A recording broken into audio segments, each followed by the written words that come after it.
आप सभी साथियों का स्वागत है। मैं अरविंद सक्सेना बोल रहा हूँ। साधना जगत के रहस्यों तथा तथ्यों को जानने के लिए इस चैनल के प्रत्येक वीडियो को देखें और उसमें दी गई हुई प्रत्येक प्लेलिस्ट को भी देखें। अब ये जो वीडियो है इसका जो टॉपिक है वह है 10 महाविद्या, 10 ऋषि, 10 भैरव और 10 रात्रियाँ मतलब नाइट्स। बहुत ही महत्वपूर्ण वीडियो है ये। 10 महाविद्याओं के ऊपर में है ये, और इसमें आपको जो जानकारी मिलेगी बहुत ही जो कि जनरली लोग उसको छोड़ भी देते हैं, बहुत लोगों को पता भी नहीं होती हैं। साधना तो कर रहे होते हैं लेकिन उनको सारी इस चीज़ की जानकारी भी नहीं होती है। तो वो मैं यहाँ पे जानकारियाँ देने का प्रयास कर रहा हूँ, क्योंकि ये इस तरीके की जानकारी जो कि खास तौर पे जो महाविद्याएँ साधना कर रहे हैं उनको अवश्य पता होनी चाहिए, तो उनको भी समझ में आएगा और उनको इसका लाभ भी बहुत मिलता है। क्योंकि ये जानकारियाँ इस प्रकार की हैं कि समय के जो होता है कि किस समय हमको किस चीज़ों का ध्यान रखना है महाविद्या में, वो हमको पता जरूर चलेगा इस बात से। और भी जानकारी अभी मैं आपको आगे एक्सप्लेन करता हूँ। तो पहले इसके बैकग्राउंड के रूप में आपको बता दूँ कि जो प्लेलिस्ट में देख लीजिएगा महाविद्या के नाम से है, उसमें महाविद्याओं के ऊपर जो भी मैंने वीडियोस बनाए हैं वो उसमें डाले हुए हैं, तो उनको अवश्य देखिएगा वो बैकग्राउंड के रूप में। उनको यहाँ में मैं रिपीट नहीं करूँगा। और जो भी है शक्ति रहस्य, इसके बारे में जो प्लेलिस्ट है उसमें देखिएगा आप। और एक जो है आपको वीडियो नंबर 131 काल ज्ञान, ये ज़रूर देखना है। इतने वीडियोस को अगर किसी ने देखे होंगे तो उसको और भी पकड़ आएगी इस वीडियो को समझने में भी। मैंने माँ काली के ऊपर में, माँ तारा पे, माँ धूमावती पे, माँ त्रिपुर सुंदरी पे, इन पे वीडियोस मेरे महाविद्याओं में अभी तक बने हुए हैं। और उसमें से साधनात्मक रूप से जो है साधना पक्ष में तारा साधना रहस्य के नाम से आपको 125 नंबर का वीडियो मिलेगा।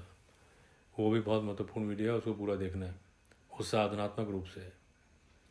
देखिए महाविद्या है ये, उनके बारे में बता रहा हूँ। महाविद्या मतलब शक्ति साधना में सर्वोच्च विद्या समझ लीजिए आप। शक्ति साधना की खास बात ये होती है कि शक्ति साधना के लिए हर आदमी एलिजिबल नहीं होता, उसके लिए पात्रता चाहिए। बिना पात्रता के अगर शक्ति मंत्रों का अभ्यास किया जाएगा तो बहुत सारी प्रॉब्लम्स भी आ सकती हैं लाइफ में। इसीलिए जो होता है, जितनी भी आप शक्ति साधनाएं देखेंगे, खासतौर पे महाविद्या साधना अगर आप कभी देखने का प्रयास करें, मूल मंत्रों का अगर आप जप करने की विधियों की देखें उसमें, तो उसमें कितनी बारीक से बारीक चीज़ें दी हुई हैं और काफ़ी लेंदी प्रोसेस है, लंबा प्रोसेस है। सब स्टेप्स को करते करते फिर जाके अंत में उसको जो है मूल जो है मंत्र जप इत्यादि करे जाते हैं उसमें। अब वो भी बड़ा धैर्य से करना पड़ता है और फिर उसके बाद भी कई रिपीटिशंस करने पड़ते हैं, तब जाके उसकी जो है कहना चाहिए थोड़ी बहुत समझ विकसित होती है इस महाविद्या के बारे में, अनुभव के द्वारा। थ्योरेटिकल तो हो सकती है इधर उधर से जानकारी इकट्ठी करके, और हो सकता है, लेकिन जो अनुभव जब सबसे बड़ी चीज़ होता है तब पता चलता है। बिना किसी तैयारी के केवल एक मंत्र उठा के महाविद्या का और उसको सिर्फ माला लेके और आसन बैठ के अपना बस जप करते रहना, ये अपने आप में बहुत ही एक डेंजरस एक्सरसाइज है। खतरनाक इसलिए कि बहुत सारी आसुरी शक्तियाँ होती हैं, वो आक्रमण कर देती हैं, जीवन में उथल पुथल हो जाती है।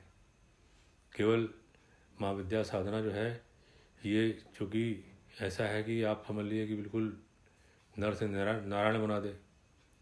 छोटे किसी भी बिल्कुल लोएस्ट लेवल से लेकर हाईएस्ट लेवल तक पहुंचाने की इनके अंदर क्षमता होती है। तो जैसे जैसे लेवल बढ़ते जाते हैं वैसे वैसे खतरे भी बढ़ते जाते हैं, और अधिक से अधिक तीव्र गति से और बलशाली आक्रमण आसुरी शक्तियों के होते हैं। ये सब बातें मैंने तारा रहस्य जो वाला वीडियो 125 उसमें बताई हुई है। बहुत सारी चीज़ें मैंने अन वीडियोज़ में बताई हुई हैं कि बिना सिक्योरिटी के, बिना सेफ्टी के इन सब साधनाओं को नहीं करना चाहिए। एक तो एलिजिबिलिटी ही नहीं होती है। अगर हम शास्त्रों की बात करें तो उसमें जो एलिजिबिलिटी क्राइटेरियाज होंगे उसके हिसाब से तो बहुत कम लोग ऐसे होंगे कि जो कि महाविद्या साधना के लिए लायक हों कि उनको करना है। तो एलिजिबिलिटी क्रिएट करने के लिए भी मैंने कुछ किसी वीडियोस में कुछ बताया हुआ है कि इनको करना चाहिए। उनमें से एक उपाय होता है कुमारी सेवा, यानी जो 12 साल के अंदर में जो छोटी बच्चियां होती हैं उनको भोजन इत्यादि कराना चाहिए सुबह 10 बजे के अंदर में। इसका पूरी विधि जो एक विधि है उसको मैंने एक वीडियो में डाला हुआ है, उसका नंबर मुझे याद नहीं आ रहा, लेकिन देखिएगा आप कामाख्या तीर्थ रहस्य में, उसमें कुमारी सेवा कुमारी तीर्थ के नाम से आपको मिलेगा वीडियो। वो बहुत इंपॉर्टेंट है, उसमें सारी बातें मैंने बताई हुई हैं कि कामाख्या तीर्थ भी जो कि कुमारी तीर्थ भी कहा रहता है, इसलिए मैंने उसमें ही विधि उसकी बता दी है, उसको अलग से मैंने वीडियो नहीं बनाया है। तो अगर उसको भी कोई कर रहा है, एक लंबे समय तक कर रहा है, तो उसकी पात्रता शक्ति साधना करने की विकसित हो जाती है। देखिए शक्ति साधना और ख़ासतौर पे महाविद्या साधना, शक्ति साधना के बहुत प्रकार हैं। अभी एक वीडियो बनाने का मेरी कोशिश करूँगा कि शक्ति साधनाओं के कौन कौन से जो मेन शक्ति साधना हैं जो साधक लोगों में पॉपुलर हैं, उनके दोनों के प्लस माइनस बताते हुए कि कौन सी साधना को सिलेक्ट कैसे करें, ये मैं एक वीडियो बनाने का प्रयत्न करूँगा। लेकिन इस वीडियो में जो मैं महाविद्या साधना के बारे में आपको और जानकारी दे रहा हूँ, तो मैं इस आगे जानकारी देने से पहले मैं ये बताना चाह रहा हूँ कि एक महाविद्या साधना की ठीक से तैयारी करनी चाहिए, अपने आप को तैयार करना चाहिए और रेगुलर करनी पड़ेगी। इसको छोड़ा नहीं जा सकता। उसके साथ सत्य और सदाचार कर्मों का जो सिद्धांत है, अगर उसको जो है वॉलेट करा जाएगा तो फिर फल भी नहीं मिलेंगे। ये महाविद्या साधना से हो सकता है कि नुकसान और हो जाए। कितने लोग आपको शक्ति साधना में करते हुए मिलेंगे, लेकिन वो साथ साथ अपने चरित्र को, अपने जो सोचने के काम है, सोचने के तरीके हैं, काम करने के तरीके हैं, जिसमें झूठ बोलना हो, सदाचार से दूर रहना हो, इस तरीके के जो काम है वो भी करते रहते हैं, तो उनको सफलता के बजाय उनको नुकसान हो सकता है। सफलता तो नहीं मिलेगी, विफलता जरूर मिल जाएगी। तो ये बात ध्यान रखनी है। इन सब बारीकियों के लिए मैंने जो तीर्थाटन पिलग्रमेज में सावधानियाँ, उसमें भी वीडियोस बताए हुए हैं कि पिलग्रमेज में यानी तीर्थ यात्रा करने में अगर अनजाने में पाप होते हैं वो तो नष्ट होते हैं, जानबूझ करके अगर पाप नष्ट नहीं होते। वो सब बातें मैंने बताई हुई हैं। इतनी बात बताने का मकसद ये है कि मैं जो भी बात आपको आगे बताने जा रहा हूँ बड़ी वैसी ही बात है, गूढ़ बात है ये। अब शक्ति साधना में कोई अगर मान लीजिए कि कोई साधक वो गलती कर रहा हो और उसके बाद में फिर वो उसको समझ में नहीं आएगा क्यों गलती हो रही है, और गलती क्या होगी, प्रोसेस, क्योंकि ये सारे प्रोसेस बेस्ड हैं, इनके अपने स्टेप्स हैं। ये सब बातें अगर आप देखेंगे तो मैंने बहुत ही सेफ और स्टेप्स जो है मैंने तारा महाविद्या के बताए हैं, तारा साधना रहस्य में 125 में, उसको देखिएगा तो समझ में आएगा। किसी को भी केवल ये बता देना कि एक मंत्र कर लो, ये ठीक नहीं है। आप कभी भी अपने अगर कोई जो अगर साधक वर्ग हो, किसी को जानते हो, आप देखें उनको कि महाविद्या साधनाएं कर रहे हैं यदि, तो क्या उनको सफलता मिल रही है, और अगर मिल रही है तो जानने का प्रयास करिए क्यों मिल रही है, और नहीं मिल रही है तो उनको ये भी जानने का प्रयास करें क्यों नहीं मिल रही। तो आपको डिफरेंस समझ में आ जाएगा। जो मैंने अभी तक बातें बताई उसी के बैकग्राउंड को अगर आप दिमाग में, तो आपको समझ में आएगा क्यों मिल रही है क्यों नहीं मिल रही। तो अब जैसे कि मैंने वेदों वाले जो वीडियोस बनाए थे उसके अंदर में जो वेद गुरु 29 नंबर का और 40 नंबर का वैदिक जीवन कैसे जिए, इन सबों में, और वैदिक साधनाएं जो बहुत सारी मैंने साधना पक्ष में डाली हैं, सब साधनाओं में मैंने एक बात जरूर बताई है कि वैदिक साधना में ये होता है कि हमको ऋषि का नाम पता होना ज़रूरी है, देवता का नाम पता होना ज़रूरी है, छंद का नाम पता होना ज़रूरी है। अब ऋषि और देवता को मिसकेप कर जाए, उनके प्रति कोई एक इज्जत का भाव भी ना रहे मन में, उनके बारे में जानकारी तक ना रहे, और उसके बाद हम साधना का सोचें कि हमको कर लेंगे, तो उसमें भी असफलता मिलती है। ये एक भी बहुत बड़ी बात है, क्योंकि कोई भी साधना होती है उसमें हमेशा याद रखना चाहिए, ये बात मैंने ईशा वास्य उपनिषद वाले एक वीडियो में भी बताई हुई है कि जो ऋषि का जो होता है, जो ऋषि की थिंकिंग क्या है, उसकी डायरेक्शन क्या है, उनकी डायरेक्शन, थिंकिंग डायरेक्शन क्या है, हमको वो डायरेक्शन पहले पता करनी है। किसी ऋषि हमको किस दिशा में ले जाना चाहते हैं, उस दिशा में अगर हम ले जाना है कि वो दिशा हमने पकड़ ली, समझ में आ गई, तो हमारी थिंकिंग भी उधर ही चलने लगती है, हमारी प्राण चेतना भी उधर चलने लगती है, अतः हमको साधना में लाभ मिलता है। तो ऋषि सबसे इम्पोर्टेंट होते हैं। तो मैं आपको पहले, अब आगे जो है महाविद्याएं जितनी हैं उनके जो पहले तो ऋषि आपको बताना चाहूँगा। जब भी आप कोई मंत्र जप करें या कोई भी पाठ करें, उसमें जो भी जहाँ पे न्यास वगैरह की आएंगी, विनियोग इत्यादि आएंगे, जहाँ पे ऋषि का नाम जरूर आएगा, वहाँ पे प्रारंभ में ही आएगा। उस ऋषि को विशेष रूप से जब उनका नाम पढ़ें तो वहाँ रुकें, उनको मानसिक रूप से नमन करें कि भाई आपकी कृपा से ही तो मुझे ये सारी विधियाँ मिल रही हैं, आप ना होते तो मुझे विधि कहाँ मिलती है। तो उनमें से मैं आपको एक प्रत्येक महाविद्या के ऋषियों के नाम बता रहा हूँ। जो काली महाविद्या हैं उनके ऋषि हैं भैरव, और कहीं कहीं पे महाकाल ऋषि भी आते हैं। तारा महाविद्या है उनके जो ऋषि हैं अक्षोभ्य हैं। जो षोडशी हैं जिसको त्रिपुर सुंदरी कहते हैं, ये इनके दक्षिण मूर्ति इनके। और भुवनेश्वरी महाविद्या के शक्ति हैं ऋषि, ये कहीं पे सदाशिव भी हैं। त्रिपुर भैरवी महाविद्या के दक्षिण मूर्ति ऋषि हैं। और छिन्नमस्ता महाविद्या के भैरव ऋषि हैं। धूमावती महाविद्या के पिप्लाद ऋषि हैं। अब पिप्लाद ऋषि का नाम जो है आप देखिएगा, मैंने किसी वीडियो में बताया वेदों वालों में, ये अथर्ववेद से संबंधित है इनका। बहुत ही मतलब ये इम्पोर्टेंट बात आपको बता रहा हूँ मैं। बगलामुखी महाविद्या के नारद ऋषि हैं, या और कहीं पे सदाशिव का भी नाम आता है। और मातंगी महाविद्या के मतंग ऋषि हैं। और कमलात्मिका महाविद्या के यानी कमला महाविद्या के भृगु ऋषि। ये मैंने ऋषियों के बारे में बताया। कभी भी साधना से पहले जब भी प्रारंभ करें, वहाँ जहाँ ऋषि का नाम है वहाँ पे एक नमन करें। अब इसके बाद आते हैं भैरव कौन है इन महाविद्याओं के। 10 महाविद्याएँ, तो उसमें से आपको भैरव मैं बता रहा हूँ कौन कौन है, किसके किसके। जो भैरव जो है मतलब पहले क्या, महाविद्या की साधना के साथ में शिव जो है, शिव जी की साधना भी जरूर करनी चाहिए महाविद्या साधनाओं में। ये सब बातें जब तारा साधना रहस्य आप देखिएगा 125 नंबर का वीडियो, उसमें आपको समझ में और बातें आएंगी।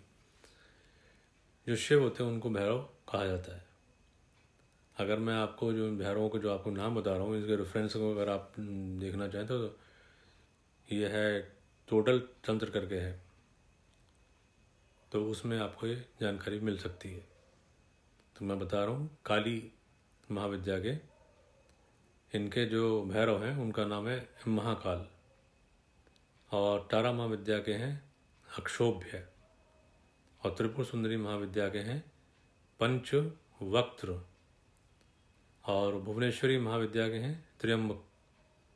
और त्रिपुर भैरवी महाविद्या के हैं दक्षिण मूर्ति। छिन्नमस्ता महाविद्या के हैं कबंद शिवा। और धूमावती महाविद्या के हैं, इनके कोई भी भैरव नहीं है। ये इंपॉर्टेंट बात है। इनको विडो के रूप में यानी विधवा के रूप में दर्शाया जाता है। ये बात मैंने जो धूमावती साधना रहस्य में ये बात बताई हुई है, आप वीडियो देखिएगा। और बगलामुखी महाविद्या के जो भैरव हैं उनका नाम है एक वक्त्र। और मातंगी महाविद्या के जो भैरव हैं उनका नाम है मतंग। और कमलात्मिका महाविद्या यानी कमला महाविद्या के जो भैरव हैं विष्णु। ये तो भैरवों के नाम बताए मैंने आपको, ऋषि के नाम बता दिए 10 महाविद्याओं के। और 10 महाविद्याओं के जो भैरव हैं उनके नाम बताए। अब जो है ध्यान रखिएगा कि 10 महाविद्याएँ जितनी हैं उनको सिद्ध विद्या कहा जाता है। और क्योंकि ये बड़ी इंपॉर्टेंट महाविद्या है, इसलिए इनकी एक एक जानकारी अपने पास होनी चाहिए, बारीक से बारीक भी, साधना करने से पहले। और ये जो है मैं आपको रात्रियों के नाम बता रहा हूँ, महाविद्याओं से संबंधित रात्रियाँ हैं।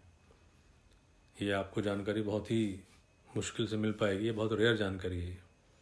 कुछ नाम तो कुछ लोगों को पता हो सकते हैं साधुओं के, लेकिन सारे नाम बहुत कम लोगों को पता होंगे, इसलिए बहुत ध्यान से सुनिएगा। और अगर ये वीडियो है, हो सके अगर जो भी सीरियस लोग हों उनको एक पेपर पेन पे लिख भी लेना चाहिए, जिससे कि उनके मेंटली उनके सामने भी रहेगी और जिससे कि कभी भी साधना इत्यादि करेंगे तो उनको याद भी रहेगा ही।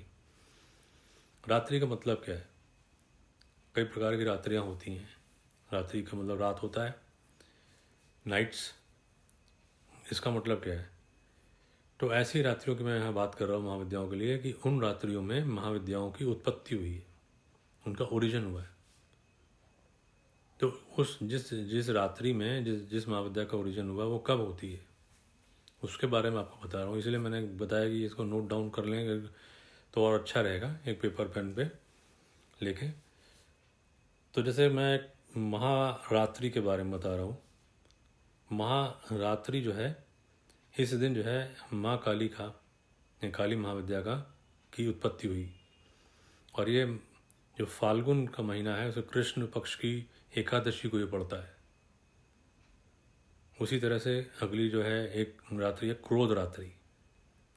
इसमें माँ तारा की उत्पत्ति हुई और ये पड़ती है चैत्र शुक्ल नवमी के दिन।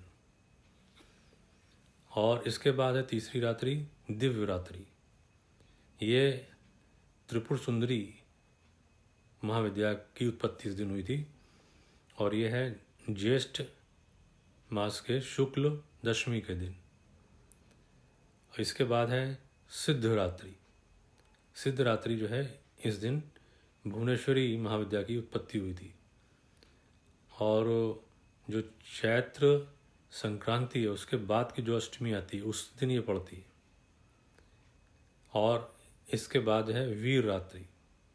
इस दिन जो है छिन्नमस्ता महाविद्या की उत्पत्ति हुई थी और ये मकर संक्रांति और उनका संयोग जब पड़ेगा चतुर्दशी मंगल के साथ में तो आती है ये। और फिर इसके बाद है काली रात्रि। ये जो है इस दिन त्रिपुर भैरवी महाविद्या की उत्पत्ति हुई थी और इस दिन जो है अमावस्या हो और कार्तिक कृष्ण चतुर्दशी हो। कार्तिक कृष्ण चतुर्दशी और अमावस्या के जो जंक्शन होगा, संयोग होगा, वहाँ पे इनकी काली रात्रि जो है वो मानी जाती है और उस दिन त्रिपुर भैरवी महाविद्या की उत्पत्ति मानी जाती है। दारुण रात्रि अगली रात्रि है और इस दिन माँ धूमावती की उत्पत्ति मानी जाती है और ये वैशाख शुक्ल तृतीया इनका दिन माना जाता है। घोर रात्रि अगली रात्रि है। इस दिन बगलामुखी माता की उत्पत्ति मानी जाती है और ये अगहन की मास की कृष्ण पक्ष की अष्टमी के दिन इनका जो है घोर रात्रि मानी जाती है। और इसके बाद अगली रात्रि है मोह रात्रि। मोह रात्रि में जो मातंगी महाविद्या है उनकी उत्पत्ति मानी जाती है और ये पड़ती है भाद्र मास के कृष्ण पक्ष की अष्टमी के दिन। और इसके बाद आता है कमला महाविद्या, कमलात्मिका, इनकी उत्पत्ति मानी जाती है महारात्रि में। ये मैंने आपको जो बताया आपको रात्रियाँ, ये बहुत इम्पॉर्टेंट हैं। इनको हमेशा नोट डाउन करके रखना चाहिए अपने पास में, जिससे उनके जो पर्व इत्यादि आए या उनकी उत्पत्ति वाले जिस दिन आए उस दिन विशेष रूप से जो भी साधक जिसकी महाविद्या की उपासना कर रहा है उसको उसका ध्यान जरूर रखना चाहिए। 10 महाविद्याएँ मामूली विद्याएँ नहीं हैं, ये जीवन को पूरा बदल देती हैं, जिनको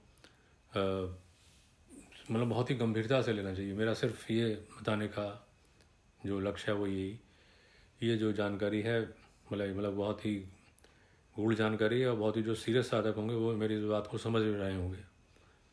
इस सामान्य साधकों को ये पता भी नहीं होती हैं और उसको उनको समझ में भी नहीं आएगा कि ये चीज़ जो है इस तरीके की रात्रियाँ भी हो सकती हैं और हमको ऋषियों का भी ध्यान रखना है और भैरव का भी ध्यान रखना है, ये सब। तो 10 महाविद्या, 10 ऋषि, 10 भैरव और 10 रात्रियाँ, इनके बारे में मैंने आपको जो जानकारी दी। तो आशा करता हूँ कि आप सब लोगों को जानकारियाँ अच्छी लगी होंगी। इस वीडियो को देखने के लिए आप सभी का धन्यवाद।